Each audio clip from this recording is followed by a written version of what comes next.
Welcome to Maheshan IAS. Your rank is our responsibility. Hello नमस्कार, जय हिंद, वंदे मातरम। Welcome to Maheshan IAS digital family today. पीछे भारत वर्ष का नक्शा दिख रहा होगा, मैप दिख रहा होगा और साइड में कुछ कुछ लिखा हुआ होगा। हर एक चीज को आपके साथ आज साझा करूंगा, क्योंकि आज जो हमारे पहले सीडीएस थे बिपिन रावत साहब, उनका सपना सच हो गया है। उस सपने के बारे में भी बताऊंगा। अजय डोभाल साहब ने आज कितना बड़ा संदेश दिया है। कहां? रक्षा यूनिवर्सिटी में खड़ा होकर, गुजरात की रक्षा यूनिवर्सिटी जो है वो पूरे देश में एक ही है, वहां खड़े होकर जो लोग डिफेंस में अपने आप को तैयार कर रहे हैं, उनके लिए कितना बड़ा एक मैसेज दिया है। वो मैसेज हर भारतवासी को सुनना चाहिए। और बात करूंगा आज एक और, दोस्तों आपने सुना होगा टीसीएस वाला कांड। कल को कमेंट सेक्शन में कुछ कमेंट्स भी आए थे कि सर टीसीएस वाले पर आपको थोड़ा सा बोलना चाहिए। मैं टीसीएस वाला भी आज डिस्कस करूंगा। इसमें इस आर्टिकल के अंदर ही सारी चीजें कवर कर दूंगा, डोंट वरी। सबसे पहले सबसे महत्वपूर्ण खबर, भारत को 3 कमांड्स में बांट दिया गया है, 3 थिएटर कमांड्स। आप मुझसे पूछेंगे सर थिएटर कमांड मेरे समझ में नहीं आता कि थिएटर कमांड क्या होती है। थिएटर कमांड का मतलब मैं आपको समझाऊंगा, बहुत सिंपल है और हर भारतवासी को जानना भी चाहिए कि आर्मी की जितनी भी टैक्टिकल मैपिंग है आपको पता रहनी चाहिए कि ये सब चीज क्या है, तभी आप बेटर समझ पाएंगे जियोपॉलिटिक्स को और इंटरनेशनल रिलेशंस को। ये देखिए, ये भारत का नक्शा है। आपको पता है हमारा एक फ्रंट जो है वो ये है, जो हमारा पाकिस्तान के साथ बॉर्डर लगता है। हमारा एक फ्रंट ये है जो हमारा पानी वाला बॉर्डर है, यानी वाटरवेज है, यहां पर जितने भी हमारा ये कोस्टल एरिया है पूरा। और एक फ्रंट हमारा ये है जो हमारा चीन और बांग्लादेश से लगता है, ये हमारा तीसरा फ्रंट है। 3 कमांड्स में भारत को बांट दिया गया है। अब तक क्या होता था, मैं आपको पहले थोड़ा बैकग्राउंड दे देता हूं, आप आर्टिकल को देखते चलना। मैं आपको हल्का सा बैकग्राउंड क्या दे रहा हूं। ये हमारे अभी के सीडीएस हैं, इनका नाम है जनरल चौहान साहब, chief defence of staff Chauhan साहब इनका नाम है। ये हमारे सीडीएस हैं इस टाइम पर। यहां क्या हुआ है, एक 22 सीडीएस भी रहेगा। इनके नीचे भी जितनी भी मंत्रियों के साथ जो मंत्रणा होगी, जो प्लानिंग होगी, वो ये बनाएंगे। और तीनों कमांड, आर्मी, नेवी और एयरफोर्स के लिए जो मैसेज जाएगा, जो उनसे कोऑर्डिनेशन होगा, वो कौन करेंगे? वो 22 सीडीएस साहब करेंगे। ये एक नई पोस्ट बनाई जा रही है। भारत को 3 कमांड्स में बांटा जा रहा है, थिएट्रिकल कमांड। पहले क्या होता था मेरे प्यारे भाई, देखो समझ के चलना। जैसे हमारा ये जो साइन होता है, ये किसका होता है? ये होता है आर्मी का, 2 तलवारें बनी होती हैं। और ये जो साइन होता है, ये किसका होता है? ये एयरफोर्स का होता है, ध्यान रखिएगा। और एक होता है हमारा नेवल, ये जो एंकर होता है, ऐसे करके ये समंदर में फेंकते हैं ना, इसको नीचे रोकने के लिए जहाज को, ये नेवी का साइन है, ध्यान रखिएगा। ये तीनों साइन आपको बता रहा हूं। अब उसके बाद क्या होता है, ये वाला जो पूरा इलाका है वो पानी वाला इलाका है, ये पाकिस्तान वाला इलाका है और ये चीन वाला इलाका है। पहले क्या होता था, हमको यहां पर अगर कोई दिक्कत हो रही है तो हमको आर्मी चीफ, जो नेवी चीफ है, उसके पास इंफॉर्मेशन भेजनी पड़ती थी और उनसे कहना पड़ता था हमें ऐसे ऐसे सहायता की जरूरत है। एयरफोर्स को हमको इंफॉर्मेशन भेजनी पड़ती थी और फिर कोऑर्डिनेशन होने में बहुत डिले हो जाता था। और डबल डबल देखिए, एक यहां पर मान लीजिए यहां जयपुर बेस है, यहां से हम कोई रडार लगाकर कोई निगरानी कर रहे हैं, वहीं पर यहां नीचे गुजरात में भी रडार लगाकर नेवी भी निगरानी कर रही है। डबल पैसा, डबल एफर्ट, डिले बहुत ज्यादा देखने को मिलता था।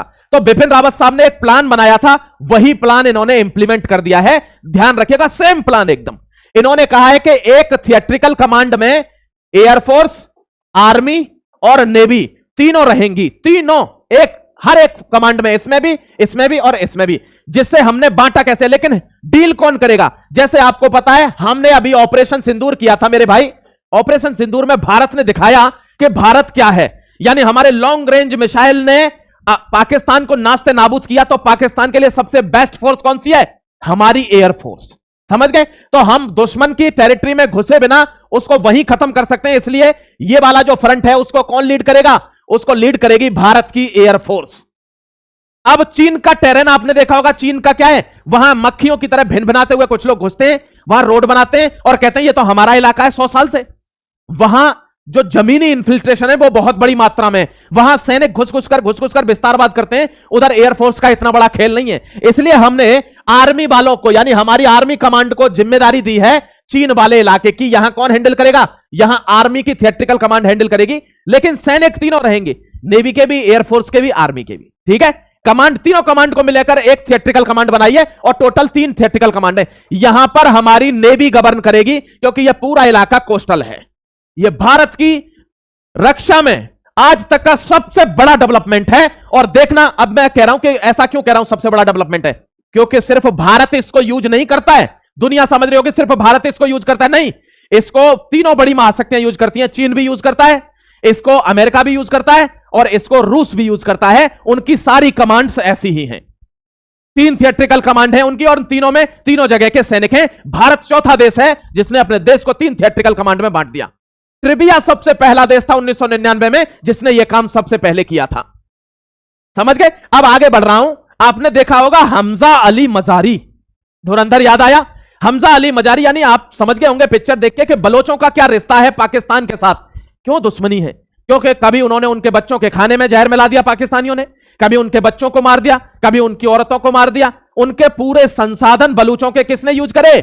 लाहौर वाले पंजाबियों ने वो सारा संसाधन यूज कर लिया। उनको उसका कोई फायदा नहीं मिला और बलोचों की यही सबसे बड़ी दिक्कत थी। आज पहली बार ऐसा हुआ है Pakistan in first Baloch fighters launch sea attack 3 coast guard personnel killed near Iran border Gwadar. Gwadar का नाम तो आपने सुना होगा। ग्वादार पोर्ट के पास जो बलोच हैं, बलोचों ने एक हमला लॉन्च कर दिया और पहली बार ऐसा हुआ है कि बलोचों ने पानी में हमला लॉन्च किया है। ध्यान रखना, यानी पाकिस्तान की अब सिट्टी पिट्टी को, मैं उनकी बहुत हालत खराब है कि अब हम शायद न बच पाए यह इलाका। क्योंकि आपको पता है दोस्तों, ईरान का और पाकिस्तान का जो मैप है ना वो ऐसे करके है। बलोचिस्तान का जो कोस्ट है और ईरान का कोस्ट है, यह पूरा इलाका जो है पाकिस्तान ने घेर रखा है। अगर बलोचों ने पानी में अपनी ताकत बढ़ा ली तो यह फ्री हो जाएगा और बलोचिस्तान आजाद हो जाएगा। अब आप कह रहे होंगे बलोचों पर पानी के इतने बड़े मिसाइल्स कहां से आ गए? तो कोई कर रहा होगा सहायता, भाई हमें क्या पता। क्यों? ये देख लीजिए, ये हमला किया है बलोचों ने, ये आपको बता रहा हूं। अब आपको वो खबर बता रहा हूं आज की जिसको हर भारतवासी को सुनना चाहिए। और यह खबर है 80 साल से भी बुजुर्ग हो चुके भारत के 25 साल के नौजवान जैसे लगने वाले अजीत डोभाल साहब की। उन्होंने रक्षा यूनिवर्सिटी में खड़ी होकर एक बात कही है कि अगर अमेरिका को मौका मिल जाए अफगानिस्तान में घुसने का, जो कि मिला था 2000 से 2021 तक अमेरिका अफगानिस्तान में रहा और बाल बांका ना कर सका, जबकि उससे ज्यादा उनके पास टेक्नोलॉजी, उससे ज्यादा एडवांस हथियार, उससे ज्यादा उनके पास हर चीज है, लेकिन फिर भी वो अफगानियों को हरा नहीं सके, तालिबानियों को हरा नहीं सके। क्यों? अब वो कहते हैं अगर रूस को मौका मिल जाए अफगानिस्तान में घुसने का, जो कि अमेरिका से पहले रूस ने 20 साल वहां पर डेरा डाला था कोल्ड वॉर के दौरान, लेकिन वो उनको हरा नहीं पाए। तो डोभाल साहब क्या कहते हैं कि यहां आप जिस रक्षा की तैयारी कर रहे हैं इस रक्षा यूनिवर्सिटी में, मैं आपको पूरे अनुभव के साथ बताना चाहता हूं कि युद्ध मनोबल से जीते जाते हैं।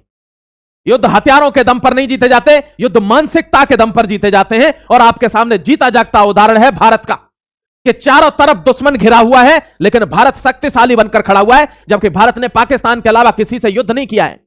लेकिन आज भी उसने अपनी इमेज, अपना मनोबल उस लेवल पर रखा हुआ है कि कोई हमसे भिड़ेगा तो शायद फिर बचेगा या नहीं बचेगा, यह भारत गारंटी नहीं देता। यह हमारी क्लियर कट वार्निंग है। तो डोभाल साहब उन बच्चों को एक संदेश दे रहे हैं कि आपका मनोबल तगड़ा रहना चाहिए। जैसे अफगानिस्तान में अमेरिका और रूस जैसी महाशक्तियों ने आकर डेरा डालना चाहा, लेकिन उनके लोगों में अपने राष्ट्र के प्रति एक अजीब तरीके की देशभक्ति है, राष्ट्र प्रेम है, जिसने उनको कभी हारने नहीं दिया। भारत के युवा को वो राष्ट्र प्रेम चाहिए, वो राष्ट्र के मिट्टी में मिल जाने का जज्बा चाहिए। भीतर बैठे हुए घुसपैठियों और जो पाकिस्तानी हैंडलर यहां बैठे हैं, ऐसे लोगों से बचने के लिए राष्ट्रभक्ति ही आपका सहारा है, ऐसा डोभाल साहब कहते हैं रक्षा यूनिवर्सिटी में। यह बहुत बड़ा मैसेज उन्होंने दिया है कि हर एक युद्ध का एक ही मकसद होता है कि सामने वाले दुश्मन का मनोबल तोड़ देना और उसको अपनी शर्तें मनवाना। उन्होंने एग्जाम्पल भी दिया रशिया, यूएस का और ईरान का, कि यूएस ईरान का मनोबल तोड़कर उसको अपनी शर्तों पर मनवाने के लिए राजी है और ईरान यूएस का मनोबल हराकर उसको अपनी शर्तों पर पीस करने के लिए तैयार कर रहा है। यही युद्ध होता है। हथियार तो चलते रहेंगे, गोले बारूद चलते रहेंगे, जिसका मनोबल गिरेगा वो मैदान जंग में हार स्वीकार कर लेगा। ध्यान रखना, ये डोभाल साहब अपना एक्सपीरियंस जाहिर कर रहे हैं जितने भी लोग हैं उनके साथ, कि आपको अपने देश के प्रति ऐसा प्रेम होना चाहिए कि उस देश में आपका मनोबल कोई ना गिरा पाए, चाहे जो हो जाए। युद्धों में क्या नहीं होता, सब कुछ होता है, लेकिन आपका मनोबल ना गिरे कि यार ये तो मर गए, अब हम हार स्वीकार कर लेते हैं। समझ गए? ये उनका सीधा संदेश है। अब आपको एक ऐसी खबर बता देता हूं, अगर आपको पता होगी तो अच्छा है, नहीं पता है तो पता करो। क्यों? क्योंकि एक हिंदी में पहले एक चीज बता देता हूं, आपने एक पिक्चर देखी होगी, वो कहता है मेरा पैसा तो मेरा पैसा है ही, तेरा पैसा भी मेरा ही पैसा है। समझ गए? यही है दोस्तों। इनके डॉक्यूमेंट लीक हो गए हैं, जो इन्होंने डिफेंस पैक्ट किया था, इनके डॉक्यूमेंट्स लीक हो चुके हैं। उसमें क्या कहा गया है देखिए ना। क्या डोनाल्ड ट्रंप को यह बात पता नहीं होगी? पता होगी। लेकिन डोनाल्ड ट्रंप ने कुछ नहीं कहा, जो झूठ है उसको साबित नहीं किया। वैसे 1000 झूठ बुलवा लो डोनाल्ड ट्रंप से। इस आदमी के पास ये आया पैसे मांगने, पूरी दुनिया के पास जाता है, बुरा नहीं मानेंगे, जाने दीजिए, कुछ है नहीं। अब इसके पास पैसा मांगने आया तो इसने कहा पैसा तो मैं तुझे दे दूंगा, लेकिन अगर हमारे ऊपर कोई आक्रमण होता है तो तुझे लड़ना होगा। इसने कहा भाईजान हमारे यहां तो कुत्ते सुअरों जैसी हालत है आदमियों की, आपके लिए लड़के मर जाएंगे, उनके जीवन में इससे बड़ा जिहाद क्या होगा, ऐसा इसका कहना था। तो इसने कहा ओके मैं तुझे पैसे देता हूं। इसको पैसा दिया मेरे दोस्त, और इसने धड़ाक से साइन कर दिया कि अब मरवाऊंगा एक एक करके, वैसे भी तो मर ही रहे हो भूखे, लड़के ही मर जाओ, पैसा तो दे जाओगे जाते जाते। ये वही दलाल है, समझ गए। अब दोस्तों एक और चीज वायरल हो रही है, जो जैसे इसका ये लीक हुआ है वैसे ही वो भी लीक हुई है कि यही ऑफर इमरान खान के पास भी आया था, जो इन्होंने जेल में बंद कर रखा है, पूर्व पाकिस्तानी प्रधानमंत्री। इमरान खान ने इस पर साइन नहीं किए थे, उसने कहा था हम पर आक्रमण होगा तो आपको भी आक्रमण करना होगा, और अगर आप पर होता है तो हम करेंगे। तो दोस्तों उसने अभी साइन नहीं किए थे, वो जेल में पड़ा हुआ है। इसने साइन कर दिया कि तुम्हें लड़ने की जरूरत नहीं है। क्यों? क्योंकि सऊदी अरब जानता है कि भारत पाकिस्तान को पीटेगा, और जब ये पीटेगा तो मैं बीच में नहीं आ सकता, क्योंकि भारत से मेरे रिश्ते हैं, इसीलिए उसने मना किया। इसने कहा ठीक है हम कोई नहीं पीट, देखो भाईजान हमारी पिटने की आदत है, और इंडिया हमको फिर पीटेगा तो फिर पीट लेंगे। आप केवल इतना कीजिए कि पैसा अभी दे दीजिए, क्योंकि अब भी घर में अब्बी और अप्पी और अम्मी और अब्बा चारों भूखे 4 दिन से, प्लीज मेरे को पैसा दे दीजिए ना। इसने पैसा दे दिया, इसने पैक्ट पर साइन कर लिया। यहां देख लीजिए मेरे दोस्त, एक तरफा है ये, यानी देखिए Pakistan Saudi defence pact shocking data leaked, ये वन साइडेड मैच है, वन साइडेड मैच है। मतलब समझ रहे हो कि आपकी किसी से शादी करनी है आपको, तो कह रहा है मैं आपसे शादी कर रहा हूं, आप मुझसे रिश्ता मत मानना, आप फ्री हो, जहां घूमना चाहो घूमो, मैं बस ये कहूंगा कि ये इससे मेरी शादी है, आप मत कहना कि ये मेरी शादी है इससे। ये वाला पैक्ट है, ये वन साइडेड पैक्ट, यानी सऊदी अरब पर कोई हमला करेगा तो पाकिस्तान को लड़ना है, लेकिन पाकिस्तान पर कोई हमला करेगा तो सऊदी को नहीं लड़ना है। यही पैक्ट हुआ था पैसों में, ध्यान रखना भाई। ये जो लीक्ड डॉक्यूमेंट है म्यूचुअल डिफेंस के, ये आउट हो गए, और अब इससे और दिक्कत हो रही है। पाकिस्तान की हालत किसी से छुपी तो है नहीं, अब वहां की जनता को भी यह पता चल गया है कि ये ऐसे ऐसे वहां पर मीडिएशन करके आए, यानी जो मीडिएशन करवा रहा था ये इसकी बहादुरी नहीं, इसकी मजबूरी थी, क्योंकि इसको पता है कि सऊदी अरब की तरफ से मुझे ईरान से लड़ना पड़ेगा, और अगर मैं ईरान से लड़ बैठा अपने सैनिकों को लेकर तो पाकिस्तान में कत्लेआम मच जाएगा, क्योंकि ईरान एक शिया मुल्क है और पाकिस्तान में 50% शिया है। तो इसकी तो मजबूरी थी, इसीलिए ये इधर उधर भाग रहा है कि कैसे भी इनमें शांति हो जाए, मैं ईरान से भी बच जाऊं और सऊदी की तरफ से मुझे लड़ना भी ना पड़े।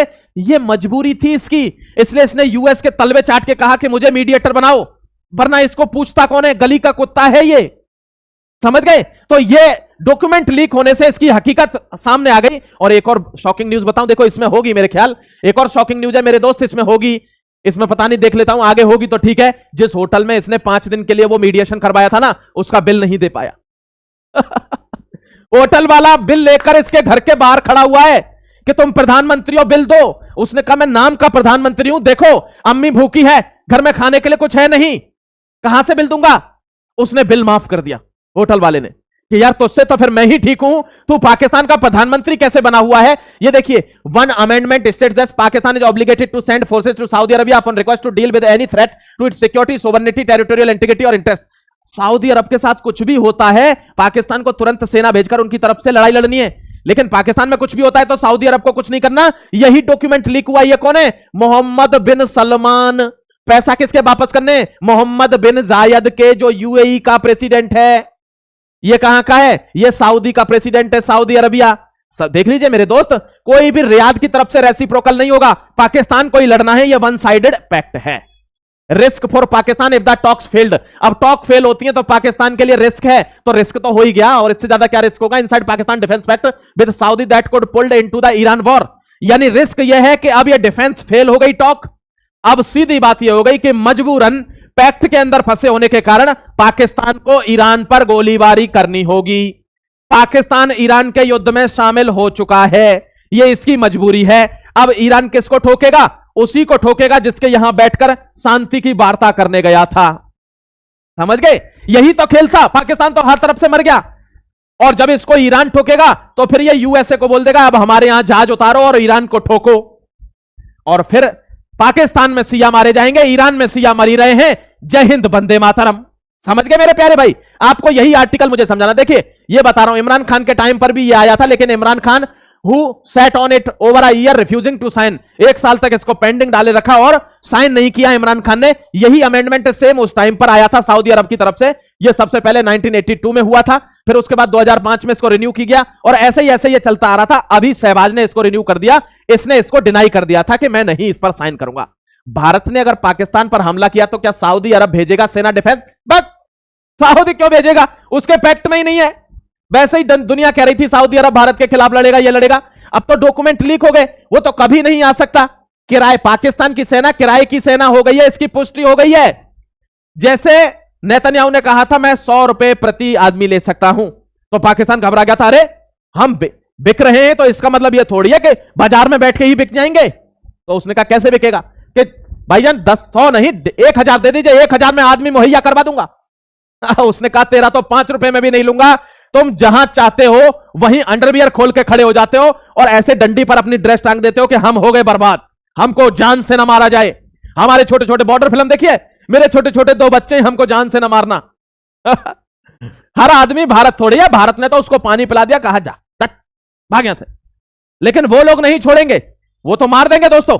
इजराइल हमास वाले, क्या पाकिस्तान ने नहीं चुकाया सेरेना होटल का बिल? देखिए आ गए, पाकिस्तान ने इस होटल में रोके थे सभी लोग, बिल नहीं चुका पाया है।